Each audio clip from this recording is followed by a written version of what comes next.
Hello engineers, मैं गौरव स्वागत करता हूं आपके अपने चैनल में। तो आज हम लोग सीखेंगे कवर यूज इन आरसीसी। हम लोग कवर किस प्रकार से कैसे यूज करते हैं। आरसीसी का फुल फॉर्म होता है रेनफोर्समेंट सीमेंट कंक्रीट। तो इसमें कौन सा चीज़ आएगा जिसमें कि रड बार का यूज करते हैं, जैसे footing, column, beam, slab, pile cap, ये सारा चीज़ में हम लोग कवर कितना यूज करते हैं आज उसके बारे में जानेंगे। तो इसमें हम लोग देख सकते हैं IS कोड 456/2000 में भी इसका जिक्र किया गया है, इसका कवर बताया गया है। तो आप लोग वहाँ से भी चेक कर सकते हैं, उसको रीड आउट कर सकते हैं। उसके बाद हम लोग नेक्स्ट चलते हैं। तो व्हाट इज कवर, पहले जानते हैं कि कवर होती क्या है। तो कवर होती क्या है हम लोग देख लेते हैं। ये कुछ नहीं है, एक डिस्टेंस है। किसके किसके बीच का डिस्टेंस है, जो रेनफोर्समेंट है हमारा, रेनफोर्समेंट और outer surface of the concrete, उस बीच का जो डिस्टेंस है उसको हम लोग कवर बोलते हैं। जैसे कि आप यहाँ देख सकते हैं, ये हमारा रड है, ये हमारा रेनफोर्समेंट है। रेनफोर्समेंट से लेकर जो ये रहेगा हमारा outer surface of the concrete, उस बीच का जो डिस्टेंस होगा उसको हम लोग क्लियर कवर बोलेंगे। अब कवर भी दो प्रकार के होते हैं, जैसे इफेक्टिव कवर और क्लियर कवर। तो इफेक्टिव कवर किसको बोलेंगे और क्लियर कवर किसको बोलेंगे। तो अगर जो मेरे बार का सेंटर से लेकर outer surface of the concrete का जो डिस्टेंस रहेगा, ध्यान से सुनिएगा, सेंटर ऑफ द बार मतलब कि अगर बार मेरा 8 mm का है तो 8/2 मतलब कि 4, मतलब कि 4 से लेकर जो outer surface of the concrete रहेगा तो वो हमारा इफेक्टिव कवर कहलाएगा। और क्लियर कवर किसको बोलेंगे, जो outer surface of the reinforcement से लेकर outer surface of the concrete तक का जो डिस्टेंस रहेगा उसको हम लोग क्या बोलेंगे, क्लियर कवर बोलेंगे। चलते हैं नेक्स्ट। कवर का डिफिनेशन हम लोग जान गए, कुछ नहीं है, एक डिस्टेंस है जो कि रेनफोर्समेंट को कवर कर रहा है। कहाँ किससे कवर कर रहा है, तो कंक्रीट से कवर कर रहा है। और कंक्रीट से कवर करने के बाद वो कौन सा डिस्टेंस हो रहा है, तो रेनफोर्समेंट से लेकर जो outer surface of the concrete है उसको हम लोग कवर बोलेंगे। तो एक बार डिफिनेशन भी पढ़ लेते हैं। It is a distance between reinforcement and outer surface of the concrete is known as cover.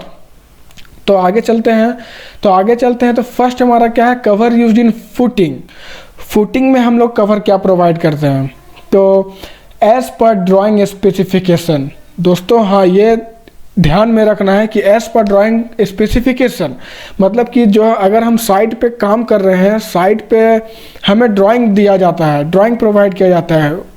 Drawing के राइट साइड में स्पेसिफिकेशन दिया रहता है कि हमें कौन सा mm का बार यूज करना है, कौन सा mm का कवर यूज करना है। तो एज पर स्पेसिफिकेशन, तो आपको एज पर स्पेसिफिकेशन चलना। और स्टैंडर्ड साइज क्या है हमारा, 50 mm। 50 अगर ड्राइंग में अगर स्पेसिफिकेशन नहीं दिया है, स्पेसिफाइड नहीं है कि कवर कितना प्रोवाइड करना है हम लोग को, तो हम लोग इसमें 50 mm दे सकते हैं। ये स्टैंडर्ड कवर है जो फुटिंग में हम लोग 50 mm यूज करते हैं। अब नेक्स्ट चलते हैं, कवर यूज्ड इन कॉलम का भी सेम कहानी है। पहले हम लोग ड्राइंग को चेकआउट करेंगे, ड्राइंग के स्पेसिफिकेशन को रीड करेंगे। उसके बाद जो देख लेंगे कि अगर इसमें स्पेसिफिकेशन नहीं दिया हुआ, हो सकता है स्पेसिफिकेशन में चेंजेस हो सकता है, एज पर स्ट्रक्चर हो सकता है चेंज हो जाए। लेकिन अगर चेंज नहीं है तो हम लोग 40 mm का कवर यूज करते हैं। जैसे फिगर में देख सकते हैं कवर इसमें क्या बताया गया है, तो इसमें 40 mm का कवर यूज करेंगे। नेक्स्ट चलते हैं हम लोग कवर यूज्ड इन बीम। तो बीम में भी वही कहानी है, कवर यूज्ड इन बीम। तो एज पर ड्राइंग स्पेसिफिकेशन और 25 mm का हम लोग इसमें कवर यूज करेंगे। तो ये देखते कवर यूज मतलब कि उसमें डिस्टेंस गैप छोड़ते हैं उसमें कंक्रीट को फिल करने के लिए। तो जैसे कि आप देख पा रहे होंगे यहाँ पे कवर ब्लॉक का यूज किया है कवर को प्रोवाइड करने के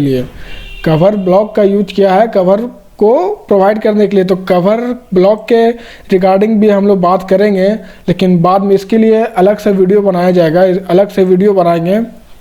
तो नेक्स्ट चलते हैं, कवर यूज्ड इन स्लैब।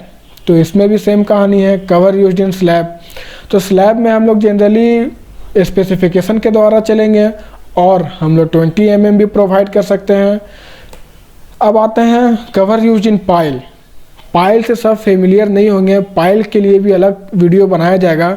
इसका भी ऐसा, इसका तो चेंज होते ही रहता है, एज़ पर स्पेसिफिकेशन ये चेंज होते रहता है कवर, कहीं 50 होता है, कहीं 40 होता है, कहीं 60 होता है, तो ये सारा कहीं 55 होता है, तो ये सारा चीज़ होता है। तो जनरली हम लोग 60 mm का कवर यूज करते हैं पाइल में, और पाइल कैप में भी हम लोग यूज करेंगे कितना, 60 mm का, 60 mm का। और एज़ पर ड्राइंग स्पेसिफिकेशन हम लोग चेक आउट करेंगे कि ड्राइंग स्पेसिफिकेशन में क्या दिया हुआ है, उस हिसाब से हम लोग एग्जीक्यूट करेंगे हम लोग साइट पे। ये रहा दोस्तों कवर के बारे में। अब हम लोग चलते हैं कि इसको याद रखने का टेक्निक क्या है। जैसे कि कुछ लोग होते हैं जो कवर को मेमोराइज करने में उनको प्रॉब्लम होती है। हाँ, अगर कोई इंटरव्यूअर पूछ दिया कि हाँ स्लैब का बताइए कि स्लैब का कितना होता है, तो उसको बताने में थोड़ा हिचकिचाहट हो जाती है कि याद कैसे रखें। तो हम लोग शुरू से स्टार्ट करते हैं सब स्ट्रक्चर से। जैसे सब स्ट्रक्चर में कौन सा पार्ट आएगा हमारा आएगा फुटिंग। तो फुटिंग का हमारा 50 है, ध्यान से सुनिए, 50 मतलब कि जो सबसे नीचे है उसमें बड़ा दिखाया जा रहा है कवर, मतलब कि 50 दिखाया जा रहा है, 50 कवर। जैसे उसके बाद क्या आएगा, कॉलम आएगा, तो कॉलम का कितना है, 40 mm है। 40 mm के बाद हम लोग बीम में आ गए, बीम में कितना आएगा, तो बीम में आ जाएगा 25 mm। फिर आ जाएगा सबसे ऊपर चले गए सुपर स्ट्रक्चर में, सुपर स्ट्रक्चर में क्या आ जाएगा, तो स्लैब आ जाएगा, स्लैब का कितना आ रहा है, 20 mm। तो नीचे से ऊपर जाने में घटते के क्रम में है, घट रहा है। तो ये हम लोग ध्यान में रख सकते हैं, इस तरह से हम लोग याद कर सकते हैं। याद रखने का तरीका, ये इंटरव्यू क्वेश्चन भी हो सकता है और आरसीसी का फुल फॉर्म भी इंटरव्यू क्वेश्चन हो सकता है, तो आप लोग इसको ध्यान में रखें। इंटरव्यू में ये क्वेश्चन पूछा ही जाता है, रैंडमली कुछ भी पूछ सकते हैं कि स्लैब का बताइए, फुटिंग का बताइए। तो आपको याद मेमोराइज करने का ये तरीका था। और थैंक यू। अगर कोई आपको क्वेरी है तो आप लोग कमेंट कर सकते हैं कमेंट सेक्शन में।